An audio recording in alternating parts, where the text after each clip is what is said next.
नमस्कार, आप सभी का मैं स्वागत करता हूँ एक कोशिश हमारे साथ में। आज से जो सीरीज़ स्टार्ट होने वाली है वो क्लास 9 के बच्चों के लिए है। जो नई बुक उन लोगों की चल रही है गणित मंजरी, उसके सॉल्यूशंस हम लोग इस सीरीज़ में प्रोवाइड करेंगे। तो हम लोगों ने आज टॉपिक उठाया है इंट्रोडक्शन टू लीनियर पॉलिनोमियल, जिसकी फर्स्ट एक्सरसाइज 2.1 के सॉल्यूशंस आज हम लोग डिस्कस करेंगे। तो पहला क्वेश्चन उसमें है find the degrees of the given polynomial. तो हमारे पास पहली पॉलिनोमियल जो दे रखी थी 2x² - 5x + 3 है। अब देखिए यहाँ पे डिग्री जब भी आपको निकालना होता है तो आपको हाईएस्ट पार देखनी होती है। यहाँ देखिए सारा जो टर्म चल रहे हैं वो x के वेरिएबल में चल रहे हैं। तो यहाँ पे अगर मैं इसकी पार देखूँ इस वाले x की तो पार 1 है, और यहाँ x की पार देखूँ 2 है। तो 1 और 2 में अगर आप कंपेयर करोगे तो 2 ग्रेटर आएगा, that's why the degree is 2। यहाँ पे जो डिग्री निकली वो 2 निकली। अब सेकंड क्वेश्चन में इसका डिस्कस करते हैं क्या होगा। देखिए यहाँ पे है y³ + 2y - 1। अब यहाँ पे देखिए ये y के वेरिएबल में चल रहा है। अगर y के वेरिएबल में चल रहा है तो इसकी इस वाले y की अगर हम लोग पार देखेंगे तो कितनी है 1 है, और इस वाले y की पार देखेंगे 3 है। तो ग्रेटर कितना हुआ 3 और 1 में ग्रेटर कौन हुआ 3 हुआ। तो डिग्री यहाँ पे कितना आएगा, डिग्री इसकी आ जाएगी 3। अब यहाँ पे ढंग से देखिए थर्ड क्वेश्चन जो इसका दे रखा है -9 दे रखा है। अब यहाँ पे तो हमारे पास कुछ दिख ही नहीं रहा है, लेकिन हाँ इसमें भी हमको डिग्री बतानी है। तो डिग्री आप जब यहाँ पर देखोगे तो यहाँ पे तो हाईएस्ट पार आपको दिख ही नहीं रही है। तो इट मीन्स यहाँ पे कितनी हुई इसकी डिग्री होगी 0, ठीक है। क्योंकि यहाँ पे तो y का वेरिएबल जो है अगर मैं यहाँ पर लिखता भी हूँ उसको तो 9y की पावर 0 में लिखता, तो y की पावर जो हाईएस्ट निकलती है या फिर x जो भी टर्म आप लेना चाहते हो वेरिएबल लेना चाहते हो तो उसकी जो हाईएस्ट पावर निकलती है वो कितनी निकलती है 0। तो डिग्री यहाँ पे कितनी हो गई 0। अब अगर मैं इसके बाद अगर डी वाला क्वेश्चन देखूँ तो 4z - 3 है। अब यहाँ पे देखिए अगर मैं यहाँ पे कंपेयर करूँ कि इसकी डिग्री कितनी होगी यहाँ पे, तो यहाँ पर देखिए इसके साथ तो वेरिएबल लगा नहीं हुआ। अगर मान लीजिए आप z का वेरिएबल लेते भी हैं तो z की पावर 0 रहा होगा यहाँ पे, और यहाँ पे z की पावर 1 है। तो 0 और 1 में अगर कंपेयर करोगे तो आप 1 जीतेगा। तो डिग्री यहाँ पे कितनी हुई, हाईएस्ट डिग्री कितनी हुई यहाँ पे, हाईएस्ट पार 1। तो डिग्री कितनी हो गई 1। क्लियर है। अब आते हैं इसके बाद में नेक्स्ट टाइप के क्वेश्चन पे। नेक्स्ट क्वेश्चन है बुक में कि right the polynomial of degree 1, 2 and 3। हमें 1 डिग्री के लिए पॉलिनोमियल बनाना है, फिर 2 के लिए, फिर 3 के लिए। तो चलिए स्टार्ट करते हैं। अगर मैं 1 के लिए सोचता हूँ तो 1 के लिए मतलब लीनियर पॉलिनोमियल वो होगा, ठीक है। तो मैं कोई भी ले सकता हूँ। जैसे फर्स्ट अगर मैं 1 के लिए डिस्कस करता हूँ तो वो लीनियर पॉलिनोमियल कहलाएगा। उसके लिए अगर मैं कोई पॉलिनोमियल लिखना चाहूँ तो लिख सकता हूँ मैं 4x + 3 लिख सकता हूँ। अगर यहाँ पे मैं हाईएस्ट पार देखूंगा तो कितना है यहाँ पे हाईएस्ट पार देखिए x की पावर 1 है, तो वही होगा डिग्री 1 है। इट मीन्स ये पहला क्वेश्चन हो गया जिसको हम लोग लीनियर पॉलिनोमियल कहेंगे, ठीक है। ये 1 के लिए था। अब 2 के लिए अगर मैं देखूँ जिसकी डिग्री 2 हो, 2 मतलब क्वाड्रेटिक पॉलिनोमियल बनाना है मेरे को।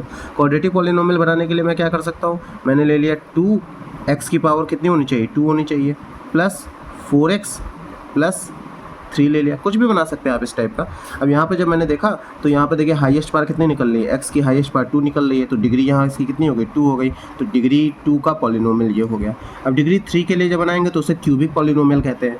उसके लिए कैसे बनाएंगे, उसके लिए भी ऐसे ही कुछ कर सकते हैं। 7x की पावर 3 ले लिया मैंने, फिर प्लस 4x² ले लिया, प्लस 3x ले लिया, प्लस 9 ले लिया। अब यहाँ पर देखिए सबके x के में अगर आप देखेंगे तो हाईएस्ट पार कितनी निकल रही है 3 निकल रही है। तो ये देखिए 3 के लिए हमको चाहिए था पॉलिनोमियल, बन गया। इसे क्यूबिक पॉलिनोमियल कहते हैं। क्लियर है। अब आते हैं नेक्स्ट क्वेश्चन पर। नेक्स्ट क्वेश्चन है what are the coefficient of x² and x³ in x की पावर 4 - 3x³ + 6x² - 2x + 7। इसमें हमें x² का कोफिशिएंट बताना है और x³ का कोफिशिएंट बताना है। अब आपको क्या करना होगा, बहुत इजी है। आप देखो x² के साथ क्या लिखा हुआ है, आप पूरे इसको सर्च करो। x² यहाँ पे नहीं है, यहाँ पे है नहीं है, x² यहाँ पे है। तो x² के साथ यहाँ क्या लिखा हुआ है 6 लिखा हुआ है। साइन के साथ देखिए +6 लिखा हुआ है। तो मैं इसका कोफिशिएंट बोल सकता हूँ 6 बोल सकता हूँ। x² का कोफिशिएंट क्या है 6। और अगर मैं यहाँ पर मैं लिख दे रहा हूँ पूरा कोफिशिएंट ऑफ x² कितना हो गया 6। सिमिलरली अगर मैं x³ का कहूँ, अगर इसी चीज़ को मैं x³ के लिए डिस्कशन करूँ इसका, तो x³ आप देखिए कहाँ पर मिल रहा है आपको, यहाँ पे मिल रहा है नहीं मिल रहा है, यहाँ पे मिल रहा है, यहाँ पे मिल रहा है। तो x³ के साथ कितना लिखा हुआ है -3 लिखा हुआ है। तो x³ का कोफिशिएंट कितना हो गया -3। क्लियर है। हमारे सामने जो नेक्स्ट क्वेश्चन है वो कह रहा है what is the coefficient of z in the polynomial 4z³ + 5z² - 11। हमें z का पॉलिनोमियल का कोफिशिएंट बताना है। तो यहाँ देखिए हमारे सामने जो क्वेश्चन दे रखा है वो है 4z³ + 5z² - 11। यहाँ पर कहीं भी आपको z मिल रहा है z में वेरिएबल में चल रहा है, लेकिन यहाँ पे z की पावर 3 है, यहाँ पे z की पावर 2 है, यहाँ z की पावर अगर मैं देखूँ तो 0 रहा होगा और इसके बाद में कोई टर्म हमारे पास नहीं है। इट मीन्स जो हमारे पास z का जो भी हमको चाहिए था पॉलिनोमियल की वैल्यू कोफिशिएंट उसकी चाहिए थी, वो कोफिशिएंट हमारे सामने नहीं है, क्योंकि अगर z क्यूब पूछता था तो 4 था, अगर z स्क्वायर पूछता था तो 5 था, लेकिन वो पूछ रहा है z। आपको कहीं इस पूरे क्वेश्चन में सिंगल z मिल रहा है? देखिए कहीं पूरे क्वेश्चन में सिंगल z मिल रहा है? नहीं मिल रहा है। इट मीन्स अगर सिंगल z नहीं मिल रहा है तो उसकी कोफिशिएंट कितना हो जाएगा? कोफिशिएंट जब कुछ नहीं है तो क्या आप लिखोगे? जब कुछ नहीं है तो सिंपल सा आप लिख सकते हो 0। क्लियर है? Next, what is the constant term of the polynomial 9x cube plus 5x square minus 8x minus 10। देखिए कांस्टेंट टर्म का मतलब हुआ जिसके साथ कोई वेरिएबल ही ना लगा हो। यहाँ देखो x क्यूब है, मतलब x वेरिएबल इसके साथ है, इसमें भी x वेरिएबल है, इसमें भी x वेरिएबल है, इसकी पावर 3, इसकी पावर 2, इसकी पावर 1, लेकिन एक ऐसा टर्म है जहाँ पर कोई वेरिएबल लगा ही नहीं हुआ है। इट मीन्स -10 हमारा क्या हो गया? एक कांस्टेंट टर्म हो गया इस पॉलिनोमियल का। ठीक है, पहली एक्सरसाइज में ये 5 क्वेश्चंस हैं जो मैंने आपको कवर अप करा दिए हैं इस वीडियो में। अब आपका काम है कि मैं यहाँ आपको कुछ क्वेश्चंस दे रहा हूँ। इस वीडियो को देखने के बाद में आपको इन क्वेश्चंस के आंसर्स को आपको कमेंट बॉक्स में बताना होगा। हमें डिग्री बतानी है। पहला क्वेश्चन है 9y की power 4 minus 3y plus 1। Second question है -12। थर्ड क्वेश्चन है 6z माइनस 4 और फोर्थ क्वेश्चन है 4m की power 6 minus 3m square plus 8। जो भी इसका राइट आंसर होगा कमेंट बॉक्स में ज़रूर बताइएगा। अगर ये सीरीज़ आपको अच्छी लगी हो तो प्लीज़ वीडियो को लाइक शेयर चैनल को कर दीजिएगा और चैनल को सब्सक्राइब जरूर कर दीजिएगा।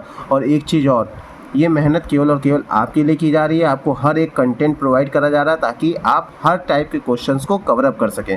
ये साथ में एडिशन में आपको दे रहा हूँ कि मैं हर एक्सरसाइज के बाद में आपको क्वेश्चंस भी प्रोवाइड करूँगा ताकि आप अपनी प्रैक्टिस भी कर सकें कि आपने उस एक्सरसाइज से जो सीखा उससे रिलेटेड आपके पास क्वेश्चन है, आप अपने आप को खुद को चेक कर पाएँ कि हाँ मैं क्वेश्चन कर पा रहा हूँ कि नहीं कर पा रहा हूँ। अगर आपको ये वीडियो अच्छा लगा होगा तो प्लीज़ वीडियो को लाइक ज़रूर कर दीजिएगा और इन क्वेश्चंस के आंसर ज़रूर टाइप करिएगा। इस वीडियो को यहीं पर एंड करता हूँ। जय हिंद, जय भारत।